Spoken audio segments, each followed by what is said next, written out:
Hi, and welcome to Egg Donor Solutions. My name is Katie, and I am so excited that you are interested in being an egg donor and have moved forward to complete this full application in order to submit it to our office. So I'm going to go over quickly this egg donor application video tutorial.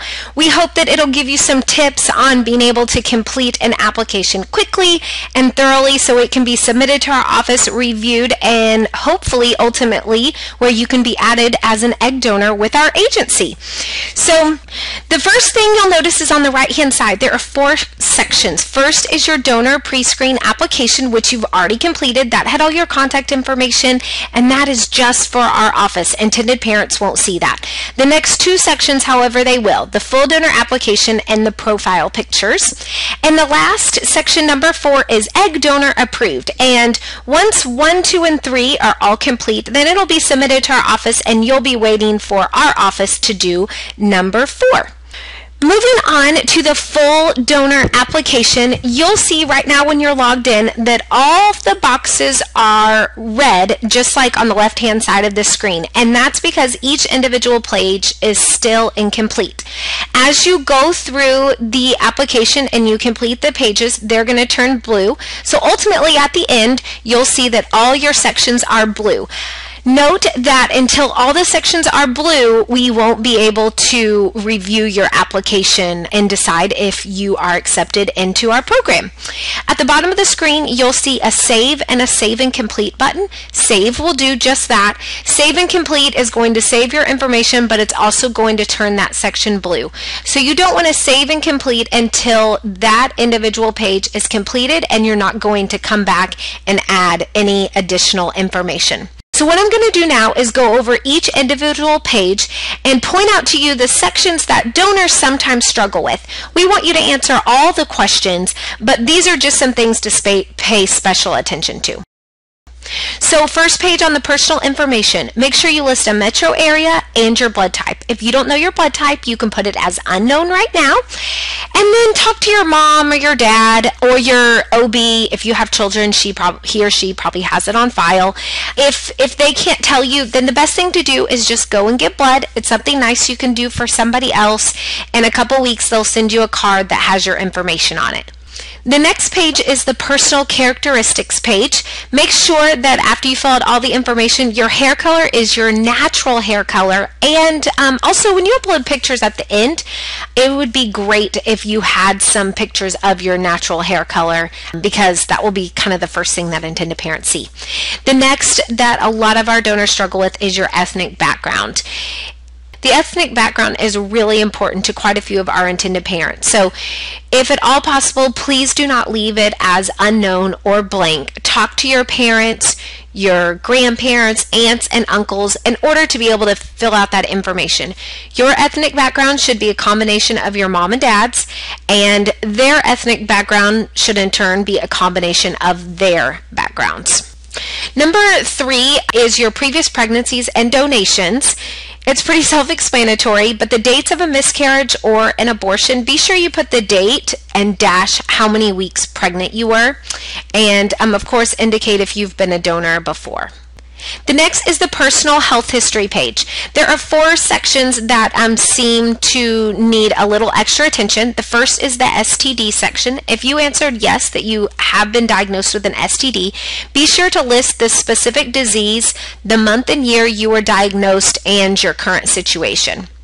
As for the medications, if you're currently on medication, list the medication, why you're taking it, the dosage, and how often.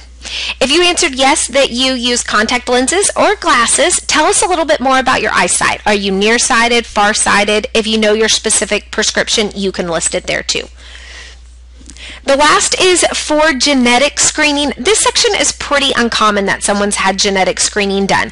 However, if you have, you can list that yes, you have, the result, when, and then just know that our office will need to get that information, so you might as well start talking to your doctor and requesting those medical records so you can send them on. The next 2 sections are often the hardest for our donors. The first one is family physical characteristics. It's important to our intended parents that they know your background. So take time to fill this section out completely. the first on the left-hand side will be your father, then your mother. Your paternal grandparents are your dad's parents, and then below is your maternal grandparents, which are your mom's. Based on the number of siblings that you indicate in the third question, that many boxes will open for your siblings. But this part needs to be complete. Reach out to your mom, your dad, aunts, and uncles in order to answer all these questions. If you leave blanks or ethnicities unknown, then there's a chance that we aren't going to be able to accept your application due to being incomplete. Be sure to list the current age or their age of death. How we know the difference is if deceased, if you put a cause, then we understand that that family member has passed away. And the next being the ethnic background. For instance, we listed the father as American Indian and British, so you need to note where that came from. His father was American Indian, his father and his mother was British. So you can multi-select these. Same for mom. So we can do Canadian, and if you hold down the shift key, Dutch and Danish. So then when you go down to mom's parents, you want to make sure that you say exactly where that came from. So we could say Canadian and then Dutch and Danish over here, if that's correct. So you can also list any additional information. If for some reason you don't have the information, please list the reasoning in the notes section. Then you can save and complete. It will hop to the next section. The next is family health history. You need to indicate anything in your immediate family that is listed here. At the bottom, there's also a section to put in anything extra that you think isn't listed. So when you come to a question that your family has been affected by, you want to select yes, and then the number of family members. If you said 3, drop-down menus are going to appear, and you can select who that is, additional information that we need there. So be sure to answer all of those questions. It's very rare that a family doesn't have anything, and so reach out to mom, dad, anybody in your family in order to be able to answer these questions. Once complete and you've gotten all the answers that you need, then you can save and complete to head to the personal education and occupation information. This section is pretty self-explanatory. On the SAT or ACT scores, our office will likely verify those. The easiest way to do it is a high school transcript, so be collecting that from your high school. It doesn't have to be official. We'll send you more information on how to do that. The last, what type of educational goals did or do you have? Be thorough there on, if you have more goals, if you've completed those goals. If education isn't your thing, then you can list that there too. But be sure to just give some information about you in relation to your schooling.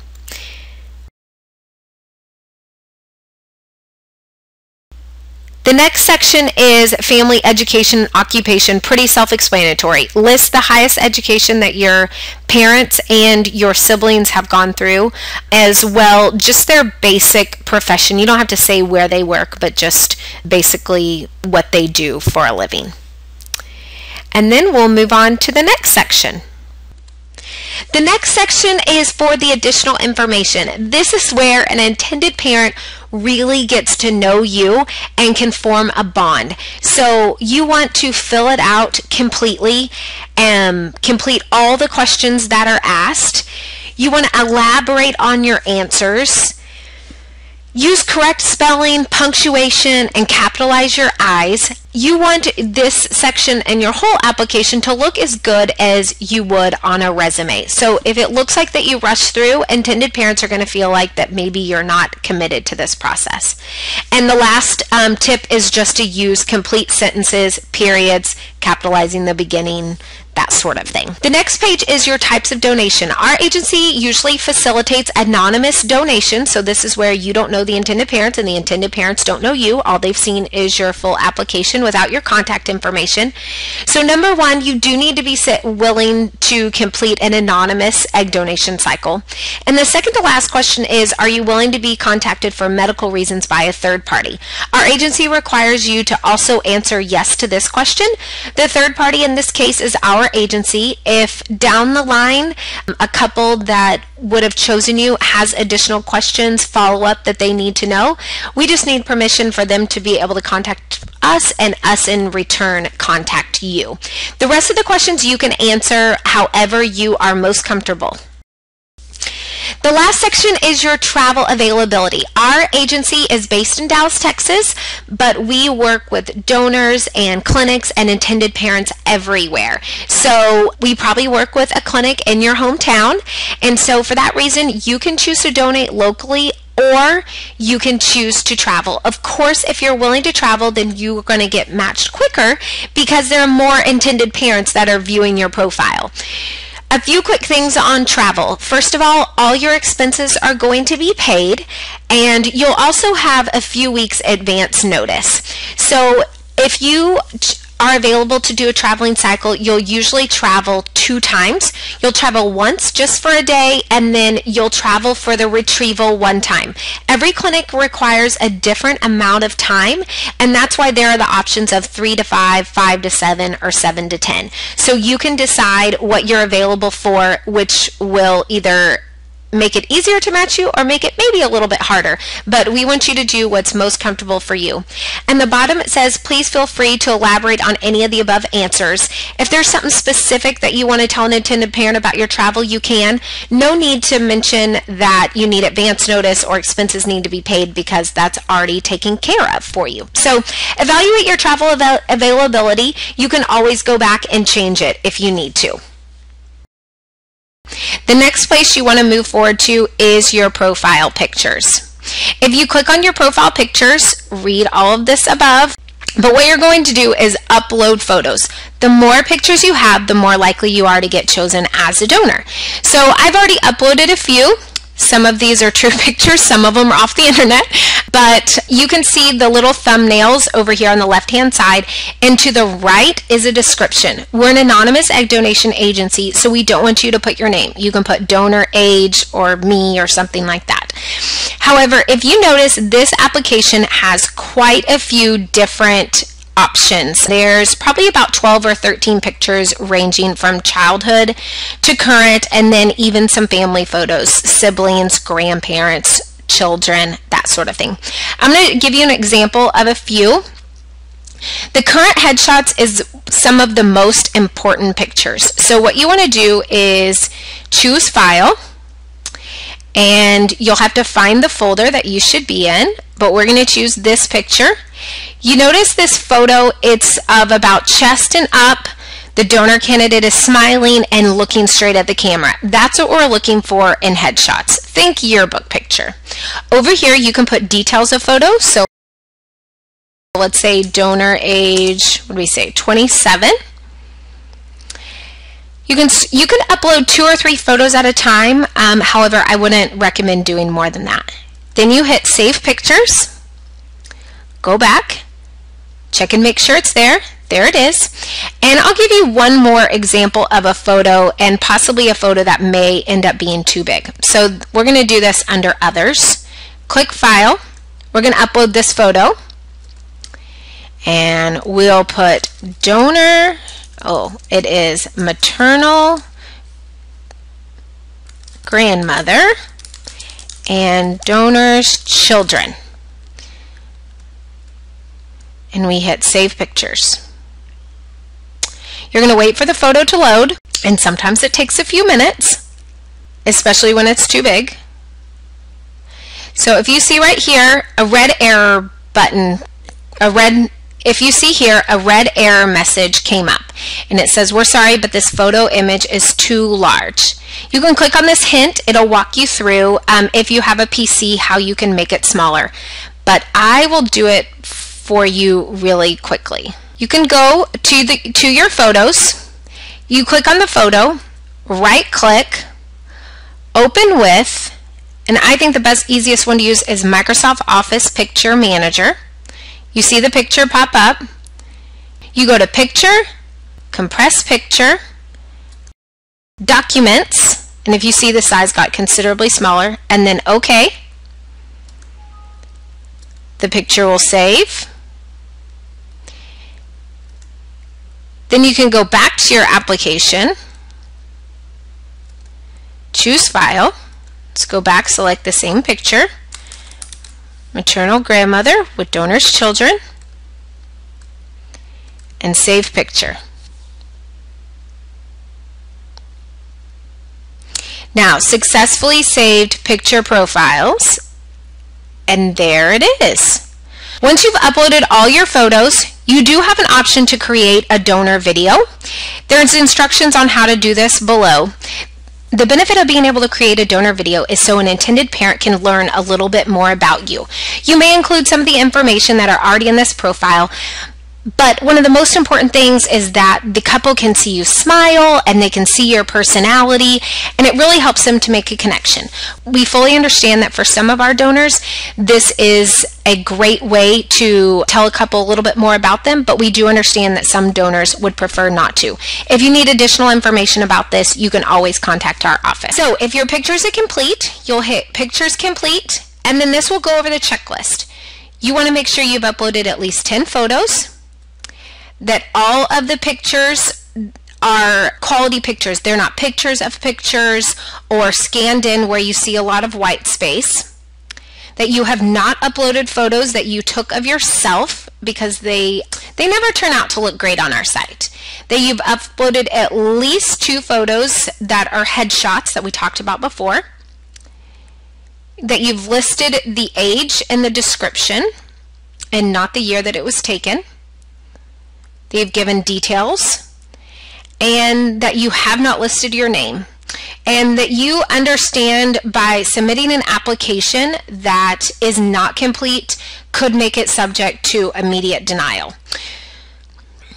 So if all of that is true, then you want to click Pictures Complete. It will then come back to this page. If you have all 3 of these buttons, 1, 2, and 3, that are green, then you're waiting for the egg donor approval. After you've completed this, it's been submitted to our office. Please wait about 24 hours to hear back from us. If you have made it to this point, then congratulations on finishing your profile. Thank you so much for taking the time to watch this egg donor application tutorial. We hope it was helpful. If there's anything that we can do for you, please reach out to our office by our phone number listed below or our email for quicker response, donor@eggdonorsolutions.com. Thank you so much.